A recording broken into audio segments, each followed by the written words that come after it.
In het Nederlands. Extra Journaal. Vers van de pers. Welkom bij Extra Journaal. Fijn dat u weer kijkt. We hebben voor u het belangrijkste nieuws op een rij gezet. En we beginnen met een bericht over de Venezolaanse krijgsmacht. Want er zijn veel problemen binnen de Venezolaanse krijgsmacht. Tenminste, dat is een van de conclusies die kan worden getrokken uit een rapport van de Nederlandse inlichtingendiensten, Militaire Inlichtingen en Veiligheidsdienst MIVD en de AIVD, de Algemene Inlichtingen en Veiligheidsdienst. Ze zijn gezamenlijk een onderzoek gestart naar de politieke en militaire ontwikkelingen in Venezuela. Gisteren is het openbare jaarverslag gepubliceerd. Dat heeft onder meer te maken met de gevolgen die er kunnen ontstaan voor Curaçao, Aruba en Bonaire. De focus ligt op het onderzoek ligt op de activiteiten van het regime van president Maduro. En daarbij gaat het of er iets gaat gebeuren in Venezuela in aanloop naar de verkiezingen, de presidentsverkiezingen in 2024, later dit jaar. Volgens de rapporten zijn er nog steeds veel problemen binnen de Venezolaanse krijgsmacht. Het gaat onder meer om tekort aan personeel, gebrekkige opleiding en achterstallig onderhoud. Daardoor blijft het gereedstellingsniveau laag. Dat betekent dat het leger niet direct kan toeslaan als het nodig is. Venezuela blijft ook militaire samenwerking aangaan met landen als Iran, Rusland en China. En tegelijkertijd heeft Venezuela te kampen met beperkte controle over het eigen grondgebied. En dan gaat het onder meer om guerrilla-groeperingen en criminele bendes die delen van het land beheersen. Aldus het rapport van deze Nederlandse diensten. Dan gaan we naar een zaak van de centrale bank tegen Emsri Tromp. Opmerkelijk, de centrale bank van Curaçao en Sint Maarten is een zaak aangespannen tegen de voormalig directeur, voormalig president Emsri Tromp en ook tegen diens voormalige secretaris Jerry Hasselmeijer. Het gaat om schuldvordering en het betreft een zaak in 2018, als u zich nog kunt herinneren, heeft de stichting Corsao Fuerte Autonomo een zaak aangespannen. Daaruit kwam naar voren dat er een rekening bestond met 8 miljoen gulden erop, waarover Tromp nooit een gedegen verklaring heeft kunnen afgeven. En nu wil de centrale bank dat geld terug hebben. Grote problemen tussen collega's in SDKK. Nou, dat bestaat al langer. De Extra schrijft er vandaag over. Sommige gevallen gaan terug tot meer dan 2 jaar geleden. Spanningen tussen collega's, waardoor mensen lange tijd thuis zitten. En dat zorgt weer voor dat er bij andere diensten wordt gekeken. Hoe kan het dat mensen zo lang thuis kunnen blijven zitten zonder te hoeven werken en toch een salaris krijgen? Het gaat om verschillende spanningen. In een van de laatste gevallen waren 2 collega's. 1 leende geld aan een ander. Die kon niet terug te betalen. Nou, dat liep zo uit de hand dat ze niet meer samen kunnen werken. En 1 persoon thuis blijft of soms moeten ze verplaatst worden. Maar in ieder geval, het is een probleem. De minister heeft al vaker aangegeven hier iets aan willen doen. Maar de minister Shelton Hato is het nog niet gelukt alle problemen op te lossen. Onderzoek naar mishandeling in Pointe Blanche. Het gaat om een andere gevangenis, de gevangenis in Sint Maarten. Daar heeft afgelopen maandag een incident voorgedaan waarbij een gevangene heel erg mishandeld is. Hij is ook verminkt, meerdere keren gestoken en de zaak wordt hoog opgenomen. Er wordt onderzoek gedaan wat zich precies heeft afgespeeld. Getuigen gezocht in de gevangenis, wat niet makkelijk is. Maar de justitie in Sint Maarten laat weten, ook mensen die gevangen zijn. Iedereen heeft het recht om niet aangevallen te worden. En de daders zullen dan ook gepakt worden. Aldus het OM en justitie. Aldus de politie en justitie. Samenwerking, Aqualectra en BlueNap. Dat is een hele grote samenwerking. Want BlueNap is een grote speler op het gebied van IT. En gisteren werd een solar panel complex bijna geopend. Op het dak van het gebouw van BlueNap in Cerro Mahuma is een grote hoeveelheid zonnepanelen gepresenteerd in samenwerking met Aqualectra. Het is goed voor het opwekken van zonne-energie en daarmee schone energie. En in die zin is het een belangrijke samenwerking waarbij ook de minister van Economische Ontwikkeling, Rui Sandro Seintje, aanwezig was. Grote conferentie over toerisme, daar was ook minister van Economische Ontwikkeling Rui Sandro bij aanwezig. Er is gisteren een akkoord getekend tussen de Universiteit van Curaçao, het Toerismebureau en het ministerie, omdat er volgend jaar op 25 juni 2025 een hele grote conferentie wordt georganiseerd op de universiteit. Het gaat over toerisme en het heet Hospitality, the Caribbean Way, Global Lessons from Local Experiences.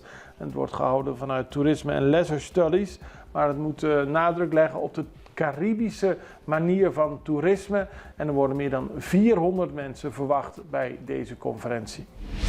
Eis van 5 jaar in hoger beroep. Het is een zaak die al eerder aandacht gekregen heeft. De 25-jarige Isentli B. die werd eerder in eerste instantie veroordeeld tot 12 maanden gevangenisstraf. Het Openbaar Ministerie had toen 10 jaar geëist. Die zijn in hoger beroep gegaan. Er zijn heel veel aanklachten, maar nu is wat het Openbaar Ministerie nog overblijft, is wapenbezit en een poging tot moord. Isentli B. is helemaal door het lint gegaan. Hij was jaloers. Hij dacht dat zijn vriendin een ander had. Heeft mensen bedreigd. Heeft ook naar verluidt geschoten. Heeft dus inderdaad met de dood bedreigd en mensen aangevallen. En dat moet ertoe leiden volgens het Openbaar Ministerie dat hij 5 jaar moet zitten. Dat is de eis. De rechter moet zich er nog over uitspreken. We houden het voor u in de gaten. We hebben nu even een break en zijn zo terug. Tot ziens. Extra in Nederland. Van Amsterdam tot Arnhem, van Groningen tot Maastricht, Extra is erbij. Volg Extra Digitaal en blijf op de hoogte van de belangrijkste ontwikkelingen in Nederland. Extra Digitaal is te zien op verschillende platforms en kanalen zoals WhatsApp, YouTube, Facebook, Instagram en ook TikTok. Wilt u ons op de hoogte brengen van een evenement of iets doorgeven? Neem contact op via WhatsApp, e-mail, Facebook of bel gewoon 06 1364 2945. Volg of abonneer je op Extra Digitaal. Klik aan en volg ons.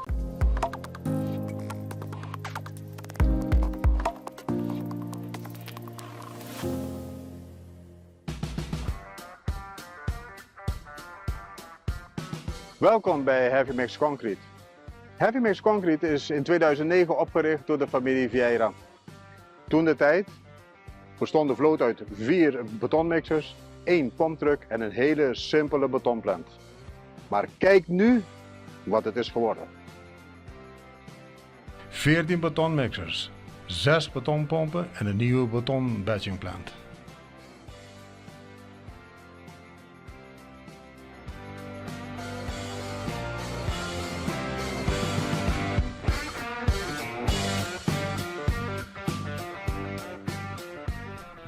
Bij onze nieuwe batchingplant vindt de menging plaats in de mixer van de betoncentrale en niet in de truckmixer.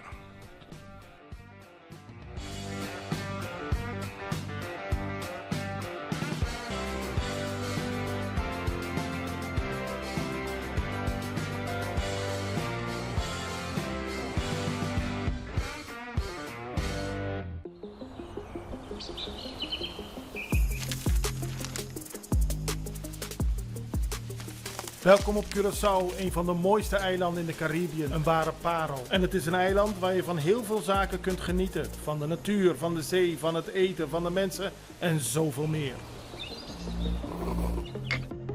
Curaçao is een eiland waar heel veel gebeurt op het gebied van politiek, cultuur, sport en zoveel meer. En Extra Journaal brengt het belangrijkste nieuws van Curaçao. Maar we hebben ook aandacht voor al het nieuws op Bonaire en Aruba en op de bovenwinden, Saba, Sint Maarten en Sint Eustatius.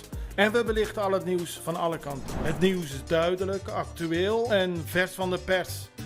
Extra Journaal, elke werkdag op Salto. Op Curaçao zijn we de hele dag bezig met het maken van Extra Journaal. Volg ons op je favoriete Amsterdamse zender, Tauro.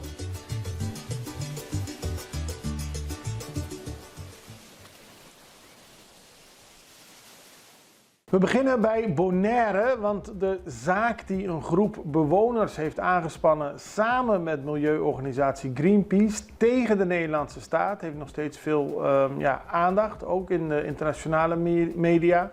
De bewoners vinden dat Nederland te weinig doet om de klimaatveranderingen op Bonaire aan te pakken. Ze laten Bonaire en wat dat betreft ook Saba en Statia volgens hen aan hun lot over. Wat zijn precies de beweegredenen van deze bewoners?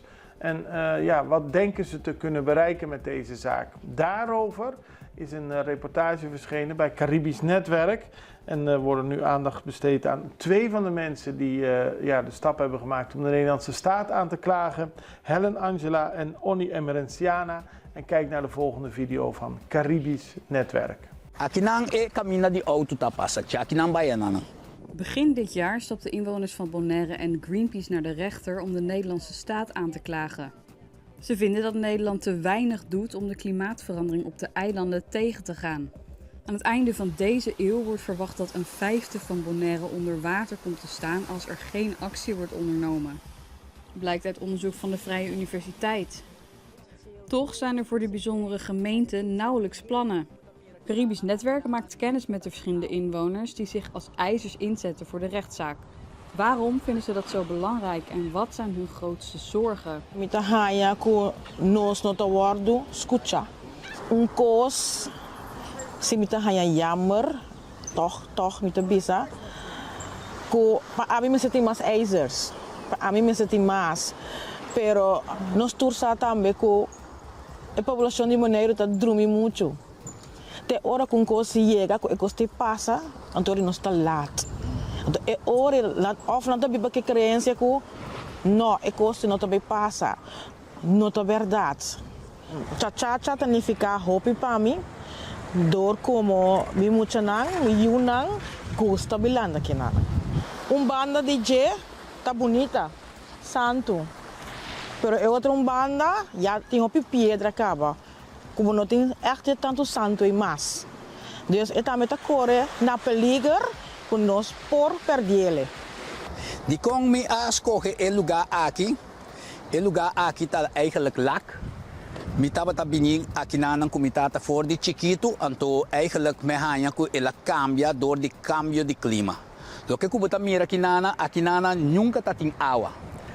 E agua estaba ta llega te ya fonan anto tures aqui estaba ta santo pero lo que kubuta mira mi trasa agora aqui e agua ta bini arriba aqui nan e camina de auto ta passa aqui nan baiana lacta desaparecendo passou ku ture agua aqui sigi bai tures aqui não tá bastat mais lacta lugar mais especial mais bonita e único do mundo aqui dentro lac tour piscata nasce eigenlijk não tá bisa aqui dentro broeiplaats die tour piscar não continua rondo de Bonaire dus kita passa nós mesmo tem jude para e queda anto teora ku e costa não tem mais antori nós que lamentar aqui não tava tem par de castra ha e também tá tem bar aqui não nós tava também balha pero que passa dor ku e orcana passa não quebra toda a parte sul da costa aqui. Como mira atrás de mim, lamang ayega mais cerca. Anto toda sei nang ta debine cambio de clima. Nós futuro geração não também por gosta de Bonaire maneira nós ta gosta de agora aqui. E sei ta única maneira ta pulando tomar sua responsabilidade, barra sua emissão de CO2 que ta manda de aire que ta ocasionar o cambio de clima aqui e também tra planan concreto com e também ajuda nós. En dan gaan we naar Peru, want die hebben te maken met een enorme hoeveelheid dengue-gevallen in het ziekenhuis. Opvallend is dat er ook veel zwangere vrouwen dengue hebben gekregen. En dat maakt de zwangerschap voor veel van hen ook heel erg lastig en zwaar. Er wordt veel aandacht aan besteed, omdat het de vraag is hoe zich dit verder gaat ontwikkelen. Het heeft onder meer met het weer te maken, waardoor er meer muggen komen en meer mensen besmet kunnen worden. Maar om een idee te geven, Peru heeft tot 2 dagen geleden 147 sterfgevallen door dengue gehad en meer dan 150.000 gemelde gevallen. Volgens het ministerie van Volksgezondheid overtreffen deze cijfers ruimschoots de aantallen die in heel 2023 werden geregistreerd. Toen ging het namelijk om 39 doden en 34.000 gevallen. Het is een probleem over het hele land, zowel in de hoofdstad als meer in de plattelandsgebieden. Men is zeer bezorgd over de snelle stijging en het aantal doden in Peru voor wat betreft dengue. Dan gaan we naar Venezuela opnieuw, want die hebben gereageerd op de beslissing van Amerika om de sancties weer herin te voeren. Donderdag heeft Venezuela gezegd dat die sancties, dat ze daar niet mee eens zijn. Washington heeft die sancties ingevoerd omdat ze vinden dat Venezuela toch zich niet houdt aan de afspraken. Namelijk om open en eerlijke presidentsverkiezingen te organiseren. De Venezolaanse minister van Buitenlandse Zaken, Ivan Gil, zei echter in een verklaring dat het land de inspanningen van Washington afwijst om de Venezolaanse olie-industrie te monitoren, als voogd op te treden, te controleren en te manipuleren door middel van zijn illegale beleid van het opleggen van dwangmaatregelen.